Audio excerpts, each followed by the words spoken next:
કરું અને સરકારને પણ ચેલેન્જ આપું છું કે આંકડા સમજવા હોય તો આવો, અમે ભલે ખેડૂત છે પણ અભણ નથી. અમારા બાપાએ ખેતી કરતા કરતા ભલે કદાચ પોતે ભણ્યા હોય ન ભણ્યા હોય પણ મારા ખેડૂત ભાઈઓ પેટે પાટા બાંધીને એના દીકરાઓને ભણાવ્યા. આ વાત તો બધાએ માનવી પડશે. કા કૃષ્ણભાઈ? પોતે ભણ્યા નથી પણ દીકરાઓને ભણાવ્યા. અમે એમ કહીએ છીએ કે અમારા બાપાએ જેમ તેમ કરીને પણ અમને ભણાવ્યા, એટલે અમે તમારી સાથે વાત કરી શકીએ જેની અંદર ટેકાના ભાવે. આમ તો ગયા વર્ષે જે આપણે મગફળીનું ઉત્પાદન આવ્યું હતું એ 44 લાખ મેટ્રિક ટન ઉત્પાદન હતું. એમાંથી 12.66 લાખ મેટ્રિક ટન સરકારે ટેકાના ભાવે ખરીદી કરીને બાકી ઓપન માર્કેટમાં વેચાણું.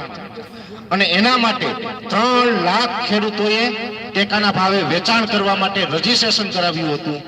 હવે આ વર્ષે પરિસ્થિતિ શું થઈ તો કે સતત પોષણક્ષમ ભાવ નથી મળતા, એટલે કપાસ હોય, સોયાબીન હોય, અન્ય પાકો હોય એનું વાવેતર ઘટ્યું. એનું વાવેતર ઘટ્યું ને સ્વાભાવિક મગફળીનું વાવેતર વધ્યું. મગફળીનું આ વખતે વાવેતર વધ્યું. એમાં સરકારી પાણીપત્રકના આંકડામાં આપણા મુખ્યમંત્રી સહિતના લોકોએ સ્વીકારેલી વાત એવી છે કે 66 લાખ મેટ્રિક ટન ઉત્પાદન આવવાની સંભાવનાઓ છે.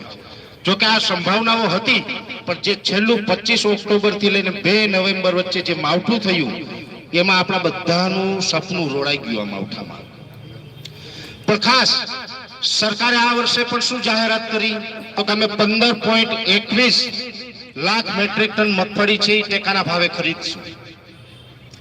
આ વર્ષે ખેડૂતોએ જે રજીસ્ટ્રેશન કરાવેલું છે એ 9,32,000 ખેડૂતોએ ટેકાના ભાવે રજીસ્ટ્રેશન કરાવેલું છે.